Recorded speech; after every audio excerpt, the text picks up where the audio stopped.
Shalom, ma bien-aimée. Que la paix du Seigneur soit avec toi. Je viens donner mon témoignage par rapport à ce programme. Et avant ça,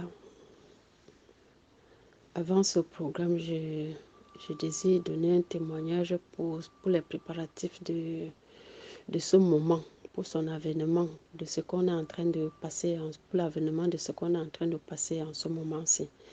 Parce que j'étais vraiment devant le Seigneur, j'ai tellement soupiré que le frère revienne au milieu de nous et qu'il y avait beaucoup de choses à remédier, à mettre de l'ordre et que vraiment que le Seigneur se mouvoie vraiment au milieu de nous comme il est en train de faire en ce moment-ci. Alors j'étais à l'assemblée de Japoma et on était tous réunis.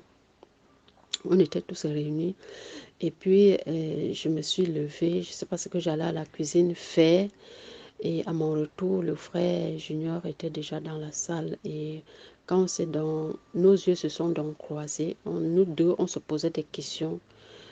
Moi, je me disais, et le frère est venu, le frère disait, et la sœur était là. Bon. Et subitement, ce n'est plus le frère que je voyais.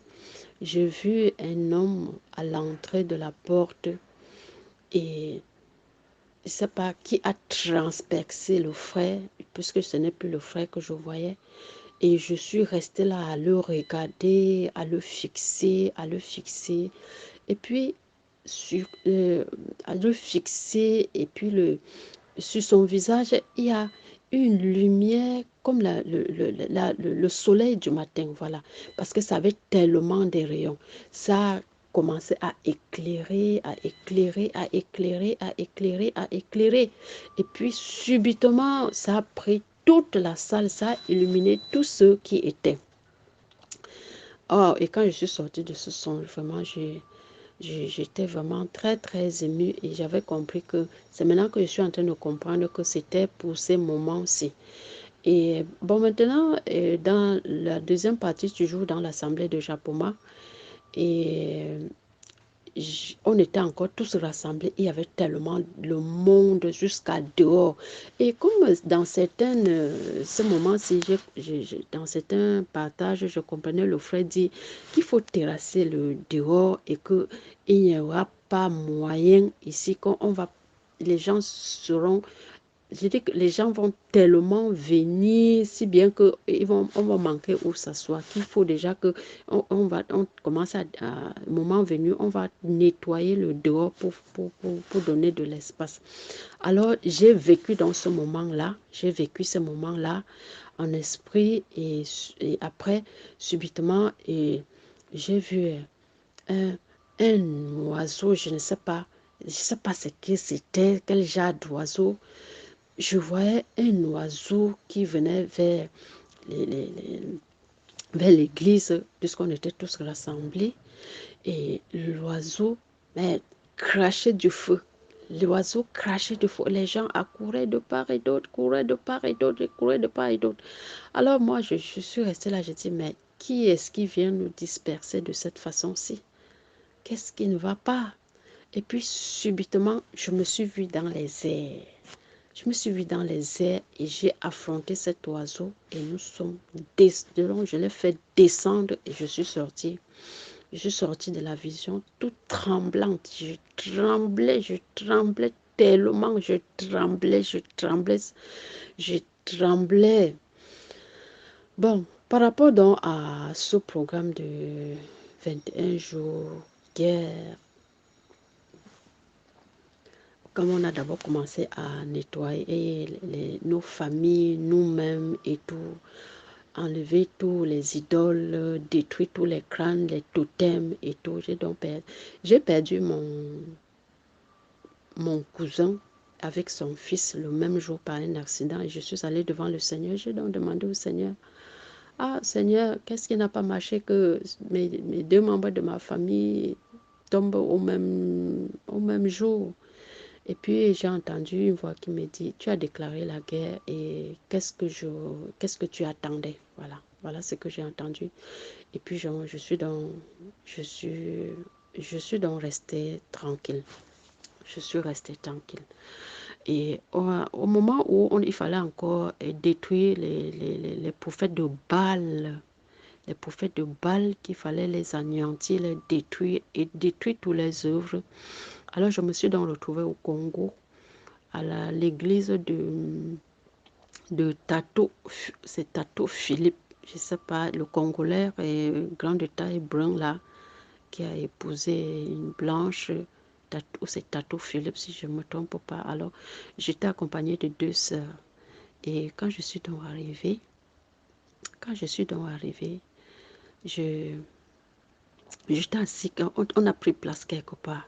Et là où on était donc assis, j'ai donc attiré l'attention de mes sœurs en les disant, bon, et prêtez bien attention parce que regardez, si elle entre et que l'Église fait tel geste, sachez que ce ne sont pas des choses qui glorifient le Seigneur. Et alors, quand il est donc venu là-bas, le geste donc que j'étais donc en train de préparer mes sœurs, c'était des acclamations quand il devait entrer. Alors, pendant qu'on était donc assis, et dès son arrivée, non seulement il était escorté, et de deux, dès son arrivée, on a vu les gens se mettre debout et commencer à applaudir, et j'ai donc, on se regardait, et puis je leur dis, qu'est-ce que je vous ai dit? Ok. Alors, là où donc on était assis, j'ai entendu cette voix qui me dit, vous êtes comme ça assis à la place d'honneur de cette assemblée. Je dis, place d'honneur, est-ce que les places d'honneur, Seigneur? Mais je dis, mais c'est place d'honneur de quoi même d'abord? Et puis je me retourne encore, je fouille, je regarde, et puis j'ai constaté des fleurs plantées derrière de moi. Et quand j'observe encore bien les fleurs, j'observe, je ne sais pas, mon attention était tellement focalisée sur ces fleurs. Dans mon cœur, je me demandais, mais est-ce que c'est normal, ces fleurs sont plantées? Et puis j'entends, il y a des choses qui sont plantées, qui sont enterrées en bas. Donc quelque chose comme l'attirance, quelque chose comme des pouvoirs, je ne sais pas quoi. Et puis je me suis seulement mise, quand j'ai entendu ça, je me suis seulement mise à arracher avec rage, j'arrachais. J'ai tout arraché. Et quand il a donc constaté ça, il est descendu sur son pupitre en criant, pourquoi vous avez fait ça? Pourquoi? Et puis j'ai donc demandé à mes sœurs que j'étais avec eux qu'il est temps que nous partons d'ici parce que s'ils nous attrapent là, c'est qu'on est fichu et ne prenons pas la route principale parce qu'en prenant la route principale, il pourra nous poursuivre avec sa voiture. Alors nous sommes donc passés derrière cette église et curieusement, quand on est donc passé là-bas, on voyait des routes qui se créaient au-devant de nous. Quelqu'un était au-devant de nous en train de créer des routes, jusqu'à ce que chacun se retrouvait là où il devait être. Bon, et dans l'autre songe encore, et par rapport aux enseignements que j'étais donc en train d'écouter, et à la nationale, là où on devait prier pour la nationale, pendant que nous aussi on était donc en train de prier, et j'ai eu trois visions. J'ai eu trois visions. Je ne sais pas quelle nationale, sinon la nationale de Bafoussam Douala. Il y a un péage qui s'est présenté dans la vision au-devant de moi grandement. Et puis, bon, puisque nous étions déjà en prière, on a commencé à prier, à détruire tout ce qui n'allait pas sur cette route. Il y a aussi la nationale de la route pour frontière Tchad, là où il y a les coupeurs de route. Et puis, dans la vision, j'ai vu un homme sortir de la brousse en fermant ses oreilles et en criant, non, on ne veut plus votre prière, on ne veut plus vos prières, on ne veut plus entendre vos prières. C'est-à-dire, il était tellement dérangé, il s'agitait, il était en train de s'agiter en fermant ses oreilles. Et il y a aussi dans l'autre national que je ne me rappelle plus, je sais qu'on était en train de tuer tous les esprits qui étaient dans les brousses, les forêts et tout et consorts. Et puis subitement, je vois une vieille femme qui est sortie de la brousse et puis elle était agitée, elle s'agitait tellement. Donc c'est comme si quelque chose lui brûlait, elle s'agitait, elle s'agitait, elle s'agitait. Et c'est comme ça que nous avons fini la prière cette nuit-là. Et bon, maintenant, dans d'autres enseignements, par rapport aux témoignages qui ont été faits dans ce programme, vraiment, je me retrouvais tellement dans beaucoup de témoignages et je ne faisais que rendre grâce à Dieu. C'est-à-dire, la joie m'anime, la joie m'animait. Je dis que, ah Seigneur, finalement, je comprends que tu es le Dieu qui répand tes choses un peu de partout chez tes enfants et tout. Je suis content de savoir que bon, ce que je vis, les autres sont en train de vivre et ainsi de suite. Mais ce qui m'a beaucoup particulièrement marqué, c'était ce rugissement de lion. Ce rugissement de lion que quand j'écoute ça, mon corps bouillonne. Mon corps bouillonne à l'intérieur. Je ne sais pas, je veux agir. Je sais pas, j'ai le désir d'agir. Je ne comprends pas. Je sais pas, mon corps bouillonne. C'est comme si on avait touché une partie de moi. Je ne comprends absolument rien depuis que j'ai commencé à écouter. Et puis, ça m'a rappelé un songe que j'avais fait à l'époque des années passées. Alors, dans ce songe donc, j'avais entendu cette voix dans le songe qui me dit, va te mirer, va te mirer. Et puis je vais au miroir, je vois le lion. C'est le lion que je vois. J'ai dit, mais qu'est-ce qui ne marche pas? Je prends peur, je rentre, j'ai peur, je grelotte jusqu'à ce que je sors de la vision. Je continue à avoir peur, à avoir peur. Le lendemain, le même songe continue. Et puis j'entends encore, va te mirer. Je pars encore au miroir, je revois la même chose, le lion. Je dis, mais qu'est-ce qui n'a pas? Je continue maintenant encore à avoir peur, avoir peur. Je dis, mais qu'est-ce qui m'arrive? Comment je vais me trouver? Je veux me mirer comme ça, je me trouve lion. Et puis, quand je sors de dans ce songe maintenant là, et puis je prenais peur, et puis le Seigneur me dit, non, n'aie pas peur, c'est moi qui est à l'origine, c'est moi qui est à l'origine, c'est moi qui est à l'origine. Il m'a rassuré, non, n'aie pas peur. Et donc, je suis dans la peur que j'avais, tout ça réparti. Et le troisième jour encore, j'entends, va te mirer. Bon, maintenant, je vais me mirer et je reste maintenant au devant du miroir. Et puis, je commence à me regarder et au fur et à mesure, le miroir s'agrandissait.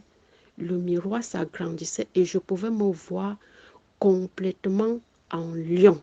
Et puis je commençais à marcher en me mirant, en me mirant, en me mirant. Je me mirais, je me mirais, je me regardais, je dis waouh, je suis lionne, je suis lionne, je suis lionne. Et puis je me suis réveillée. Et en me réveillant cette fois-ci, j'avais une joie, j'avais une assurance. J'étais tellement content, j'étais tellement content de savoir que le Seigneur a fait de moi une lionne. J'étais tellement content. Alors, et la semaine qui suivait, j'ai eu une attaque terrible. Et dans ma chambre, j'ai vu l'esprit de Michael Jackson qui, et, et je le vois maintenant en vision. Je lui demande, mais qu'est-ce que tu fais dans ma chambre? Tu es venu ici faire quoi? Avant que je n'ouvre ma bouche, il m'a giflé. Avant que je n'ouvre ma bouche pour parler, il me gifle. Je vais commander en ouvrant ma bouche. Il me casse des membres. Il m'a cassé, il m'avait cassé tous les membres. Quand je vais ouvrir la bouche, je vais commander, je vais tendre ma main pour commander. Il me brise tous les ligaments jusqu'aux pieds. Je n'arrivais plus. Il me dit, commande encore, je vois. C'est encore ton Dieu là, je vois. Voilà ce qu'il me disait. Et puis, je suis donc restée tranquille. Je n'avais plus de force puisqu'on m'avait déjà cassé tous les ligaments. J'avais une douleur atroce qui me dérangeait. Alors, je suis donc restée tranquille. Et puis, le Seigneur me dit, commande dans le cœur. Quand j'ai donc commencé à commander dans le cœur, j'ai vu comment il s'agitait, il s'agitait, il s'agitait, il s'agitait. J'ai persévéré, j'ai insisté, j'insiste avec toutes mes forces, malgré que on m'avait torturé, on m'avait déjà cassé tous les ligaments. J'ai insisté à commander, à commander, à commander, à commander. Après, l'esprit donc a disparu. Et l'esprit donc a disparu. Voilà, je sors donc du songe. Physiquement, je ne pouvais plus marcher. J'avais perdu toutes mes forces. Même aller même faire mes besoins, je ne pouvais pas. Je ne savais pas comment faire. J'ai donc commencé à crier, Seigneur, restaure-moi, Seigneur, miséricorde, Seigneur. Question me demande qu'est-ce que je vais dire. Si les gens viennent me trouver dans cet état, qu'est-ce que je vais les expliquer? J'ai crié, je pleure, je pleure, je pleure. Et puis le Seigneur m'endort. Le Seigneur, non, le Seigneur m'endort un peu et ce n'était même pas un sommeil tellement profond.